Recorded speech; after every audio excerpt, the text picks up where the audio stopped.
You made it. How's it going, brother? Good, man. How are you doing? Yeah, good. I've been doing lives. Today's my takeover day on YYC Cycles Instagram, so I've been doing lives with people in the community, and there's been a couple times where things haven't worked out, and I kind of stayed there at the beginning of the live and just waited and waited, and then you have to say something. Yeah. But it's so good to see you, man. You made it. Good to see you, and I tuned into some of your lives today too, and you did a great job. And while people are tuning in here, I'd like to introduce myself and what we're doing here. My name is Randy Gill, and I'm the president and CEO of Their Opportunity.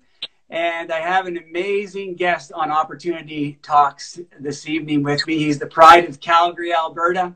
He's been described as a connector, a motivator, an entrepreneur. He's a brand ambassador and has been for Lululemon and Sporting Life. He's a recipient of Business in Calgary Leadership Award. He's a sought-after speaker, motivator, community leader. He's a co-founder of YYC and YEG Cycle. Ladies and gentlemen, my man, Andrew Obrecht. Thanks, brother. Appreciate it.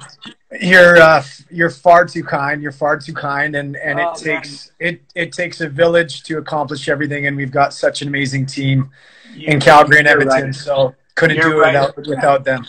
And you know what? We're really, really proud of what you've been able to accomplish. I know it's not you alone, and we'll talk about that tonight, about team and things like that. But, you know, we're really proud of you for sticking with it and moving forward on your dreams. And, you know, I'm really proud of you and proud of what's become of YYC and YEG. I'm pretty proud of you, man.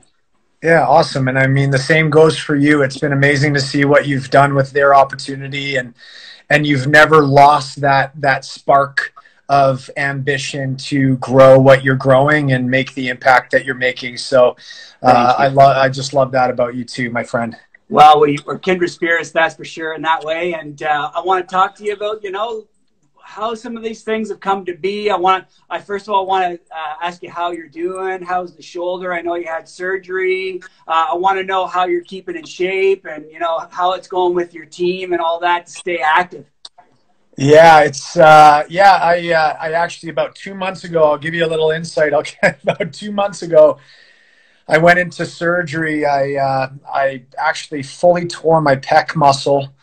And after I did it, I actually started teaching spin with a fully torn pec muscle. That's not good. That's not good, man. Until the MRI results came in, and they said, you kind of got to get this looked at. So, yeah, I've been doing great, man. You know, like I've been having a couple talks today about, you know, perspective and the whole perspective of, you know, the problem's never the problem. It's your reaction to the problem. And I think that, you know, certainly we have a global, you know, a global impacted problem, let's say, that's come about us, and we all have to go about it in the best way possible. And I think that it's kind of a balance between staying positive and then also being real with what's happening, being empathetic with everything going on at the studios. We unfortunately had to close down our studios. We did that a couple days prior to it being mandated by the government, but we closed down. And yeah, you know, we have a team of 230 people that unfortunately 95% we've temporarily laid off, and it's been challenging. And I think with that comes some opportunities. You're right. But definitely you have to kind of go with the flow, and that's kind of what we've been doing, trying to be innovative, keeping our mind on the end vision still, not trying to change everything up for 3 months, but doing what we need to do for our community to get through this. Yeah, man, I love that. I love that. That's some good advice for people that are watching this evening, because, you know, we're all going through this, and there is something at the end of the tunnel here, and it's that dream that we're talking about. And you know, every dream has started somewhere. There was a birthplace to it, and you know, it was conceived somewhere. So I'd like you to take us through that journey of how this dream kind of came to be, because that's the thing you're holding on to right now. Right? Yeah. You're holding on to that dream. What started in you and the why in you is now it's still alive in you to push you forward and push the folks that work with you and the thousands and thousands of people that you're impacting, because you had a dream. Talk to us about that. Yeah, totally. It's interesting how kind of one person's dream becomes a team and a community and a city's dream too. What popped to mind when you started talking was I reposted a video from P. Diddy yesterday. I don't know if you saw it. Didn't see And it. he was like, I woke up this morning and I felt like vibrating lower. I felt like vibrating lower, and then I vibrated higher.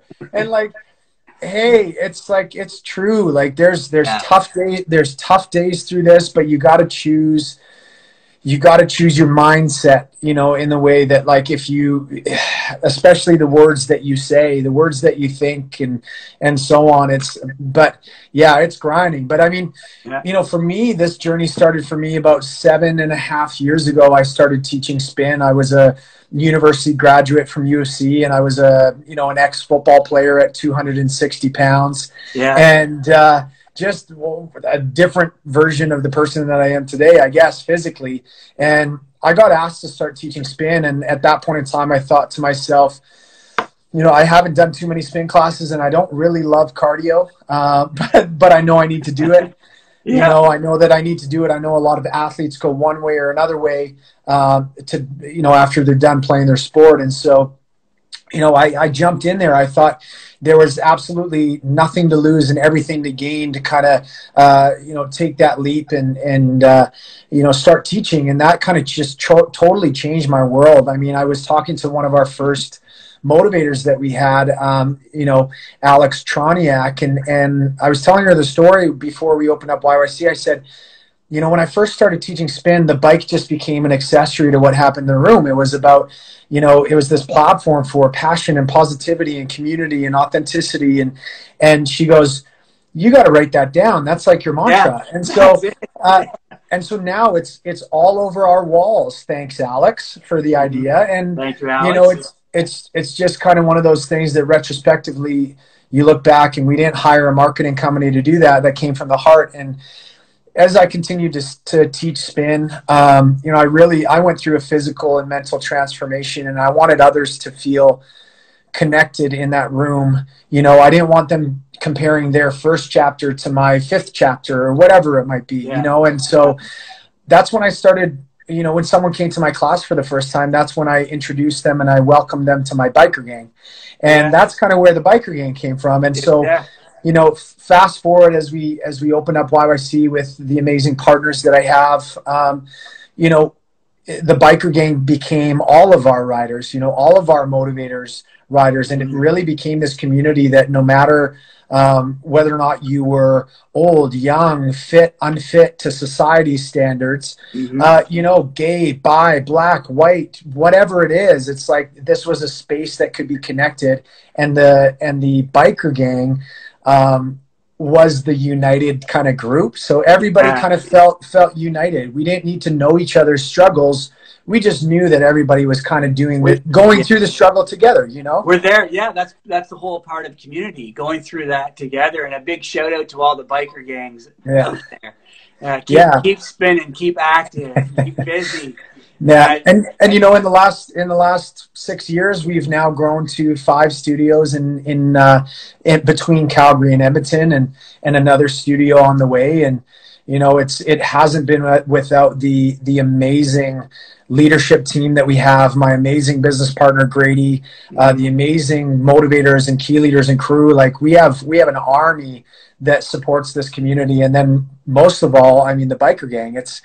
They're a united force. I know that we'll talk about it because because of the biker gang, we were able to support their opportunity for our Giver Foundation, and so it's been awesome. Okay, we'll get to that later on. I saw a question.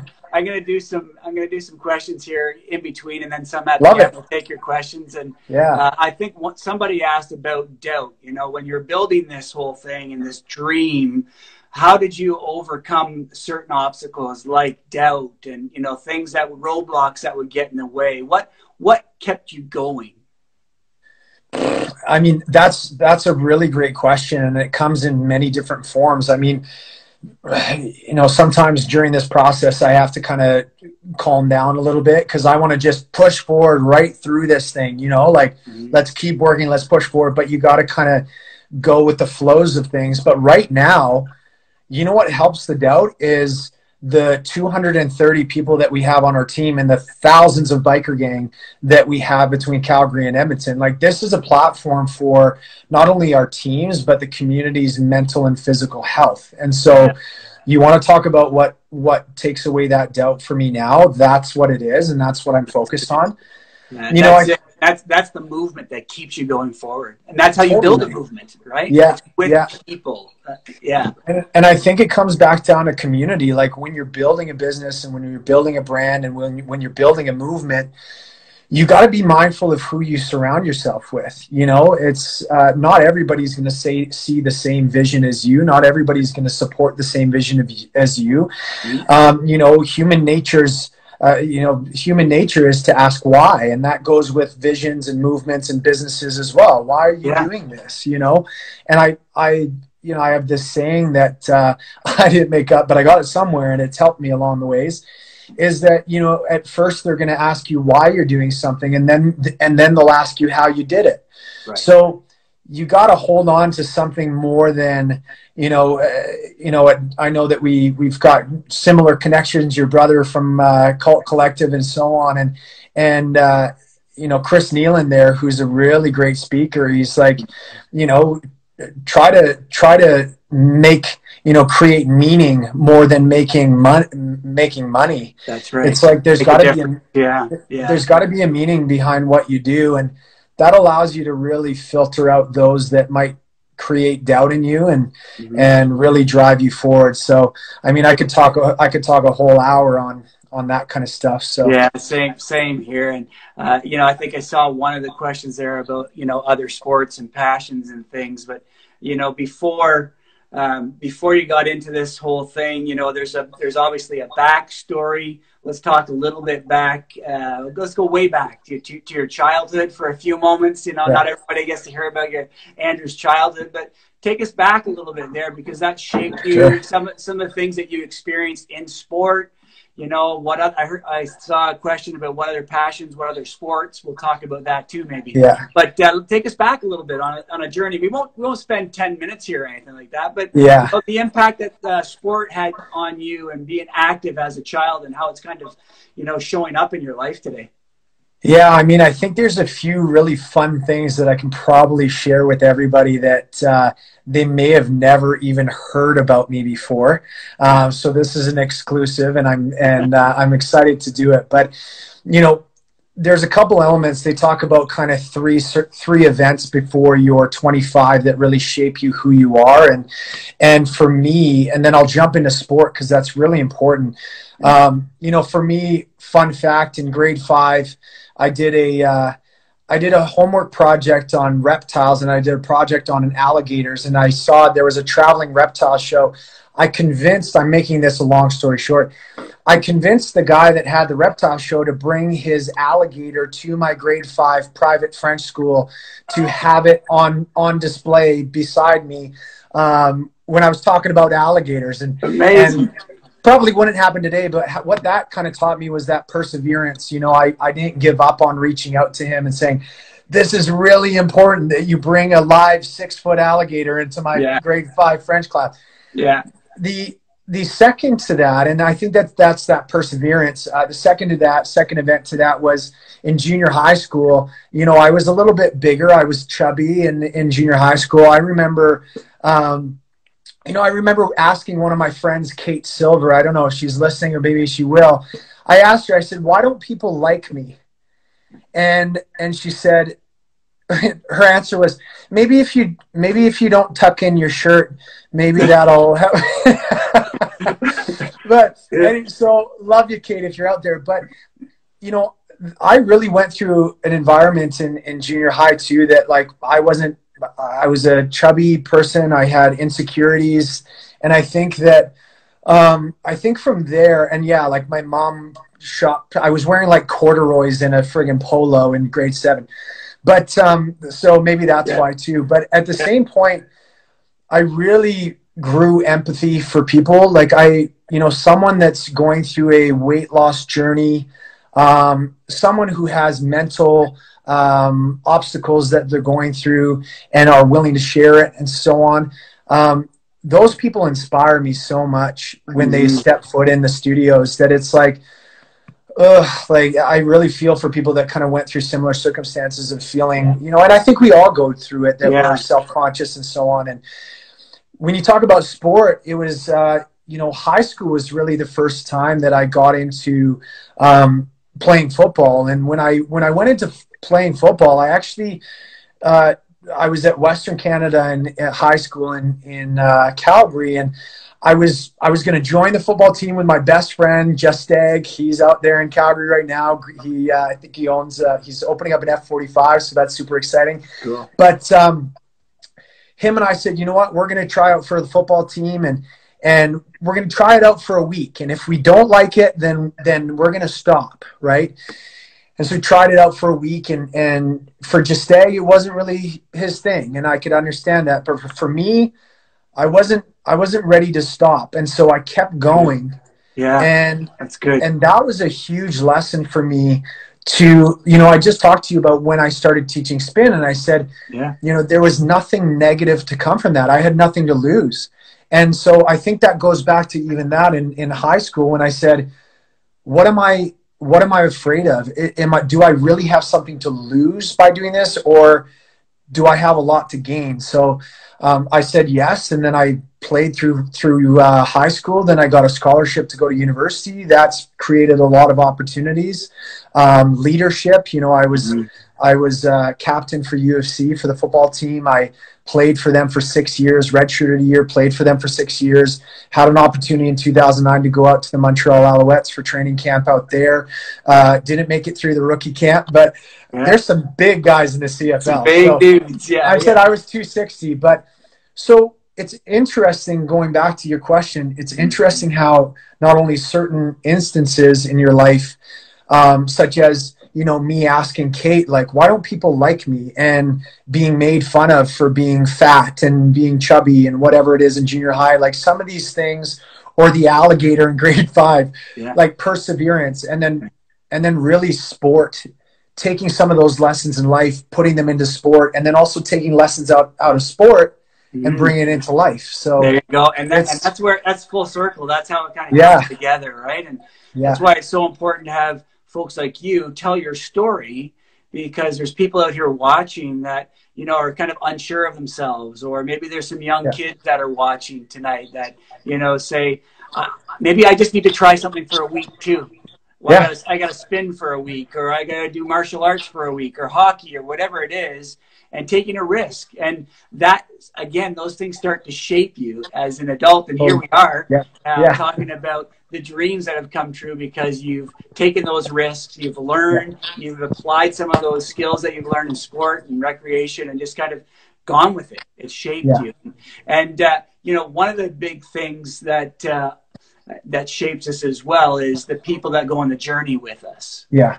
And I want to talk a little bit about that, because, you know, I want to say thank you to you and your biker gang for the way you support our community in Calgary and Edmonton, and especially their opportunity, part of the Giver campaign. You can talk about that in a minute as well. But, you know, knowing you all these years, I know that you're motivated by one major thing, and it's something that I resonate with every time we're together for coffee, and that is, we've got to create impact and build community together. What are we doing to make our community better? And it's always on our thoughts and in our conversation. And let's talk a little bit about that. Why is community so important? I've heard you say things like building community with purpose. That's a mantra. You hold on to some of those things. Talk about that. Yeah, I mean, you look at kind of the current state of where we are today, and you know, it's really a kind of a visceral feeling of missing community and missing that interactions that we have with each other. You know, we talk a lot about on our team and in our communities and in our studios that, you know, everybody's fighting a hard battle. Yeah. Everybody's fighting a hard battle. It's called life. And, you know, nobody's battle is more important to one person or the other. You know, like my battle is no more important than yours, but my battle is my battle. That's right. And if I can be inspired by how you're going through your battle, that can help me with mine. right? Without judgment. But I think that kind of comes back to that whole connection portion that we don't, it's like that story that if you stood around a circle with 10 other people, had them write down their biggest obstacle that they're going through right now in their life, crumple it up and put it in the middle of the circle. Yeah. If you started reading some of those biggest obstacles that people are going through, you might even want to take yours back because you go, holy shit, like it's, life is a challenge. And so no one succeeds alone. And that's both that's both on a physical standpoint, that's on a business standpoint, that's on a mental standpoint too. I think that one of the biggest obstacles that we're dealing with is that a lot of times out there, and I mean, hey, we all go through these emotions. I'm not talking like I've already learned and I'm a master at this, not at all. But sometimes we get caught up in our minds that we think we're the only ones going through something. And if we can share our experiences with a community of like-minded people that believe in the same cause, believe in the same purpose, it really helps to elevate everybody. And it helps to elevate people to understand that, hey, like, my obstacles are my own, but I have people that care about me and believe in me, and even that little bit of hope can help people get through a lot. It sure does. And we're created to be in community. We're created to be together with people. We're all experiencing it right now. We're craving that community. And so for the viewers that are watching, when we come out of this, may we be the better versions of ourselves and be more kind and more understanding and be there for each other at a moment's notice, because we need each other. And, I want you to know I'm there for you, Andrew. And thanks, brother. Likewise. Your team. And we thank you for being there all these years for the community as you're building your business and you're building out some really awesome, powerful, healthy, and healthy in mind and body people to make a difference in their community. Talk about the Giver campaign. We'll take some questions. Go ahead and type questions, everybody. But talk about Giver campaign. What's that been doing for the community? Yeah, I mean, it's really timely that you're bringing this up because it comes with some vulnerability with the Giver campaigns and the Giver charities. What happened with the Giver charities is in the beginning, we thought, us as partners, as business owners, we said, you know what, on a yearly basis, we want to give back some of our corporate money to charities and initiatives and so on. And so we thought to ourselves, okay, well, who are we going to pick as our charity? And, sometimes when you pick one charity, it's really great, but then there's so many amazing charities out there, right? And so we thought, okay, let's pick multiple charities. Maybe we'll pick one every quarter. And then we thought, okay, well, how do we decide which ones we do? And we said, you know what, let's let our biker gang decide where we donate our money to. And so that's kind of was the essence of the Giver Foundation and the Giver charities. And how we got that money and that revenue is actually, we decided that when we first opened up any studio, we open up and all of the classes are $10 drop-ins, so it's half price. And all of that money, we would look at the end of the year and we would say how many people came to these classes, and that's the money that we're donating as a company. And then we said, you know what, let's do this a little bit more. Let's put the Giver classes every single Friday night. Every single Friday night at every single studio, we have one class that's a half price drop-in. And then at the end of the year, we're going to donate all the money. We're going to see how many people came to those classes. That's going to be the amount of money that we donate as a company. And every quarter, our biker gang votes on those charities, which their opportunity was one. And so exciting. And so, one of the things that I say that this comes with vulnerability is that typically we finish up our year end, and once we finish that up, then we know how much money we have to donate to the Giver charities, and then we make the donations. Mm-hmm. This year, up to this year, we've donated over $600,000 to Giver charities and so on. We've raised $760,000 through events like Ride the Roof and so on. And in 6 years, that's a huge impact on a lot of organizations that need them. Now, this year, because we were supposed to actually do the donations to our giver charities, our corporate donations on March 15th, and that was a day when we closed down. And we shut down all of our studios and our revenues went to zero. And at that point in time, we had to do a very tough thing. We had to send those giver charities an email that said, hey, right now would be the time that we're donating our corporate donations from the giver charities to you. And we're going to have to ask you to be okay if we hold off and we make those donations when we get back open. And, you know, it's really interesting. Like, it hurt my heart. You know, and meanwhile, I mean, there's lots of oil and gas companies, a lot of charitable giving has all but ceased over the last few years. And I'm very proud of our community that we've continued to give. And even though once we reopen, and God, I'm pushing to reopen real quick here. Once we get back going, it's going to be such a celebration to get together with those giver charities and hand them over their checks.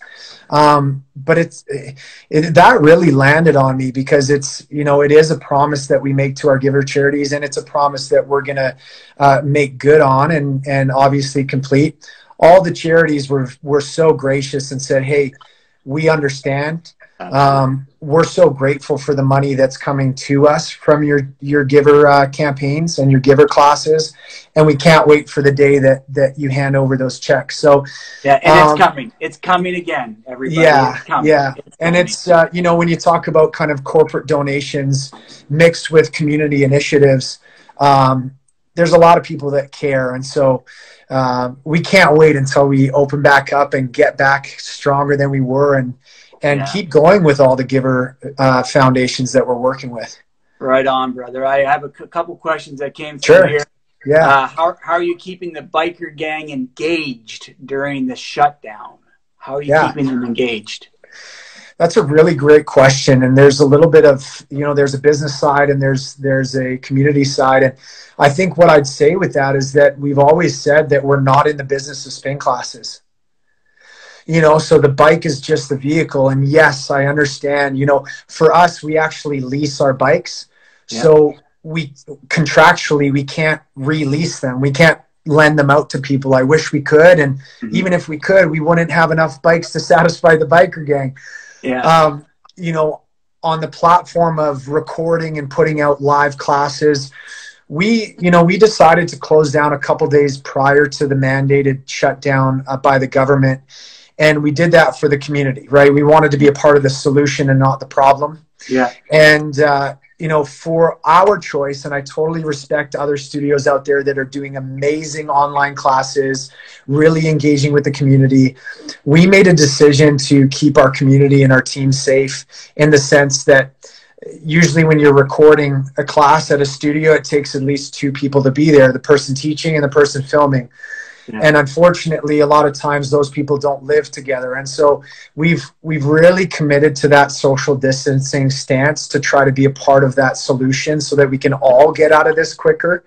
That's respectable. That's respectable. But, you know, but it really tough. And so that's kind of the stance that we have. But going back to the community, we said, there's already so many amazing studios out there, spin studios, bar, boot camp, that are doing incredible jobs of doing live classes and really engaging the community on a fitness side.